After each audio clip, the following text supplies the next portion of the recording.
Come 10 o'clock, the eye is away from us. We're experiencing now. Rotate around the eyeball. We've got some counter behind us. Even so, the sea behind us is suffering from storm surge. You can see the waves that are coming towards us. It's quite probable that the next 30 minutes this whole area will be underwater. This is quite one of the most exhilarating experiences I've ever had in my life. It's truly amazing. It's the weather and it's absolutely brilliant.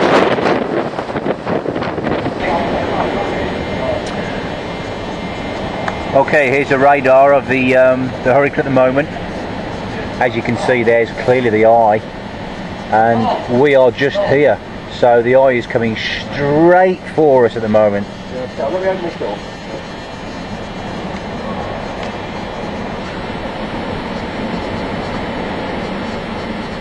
It's coming.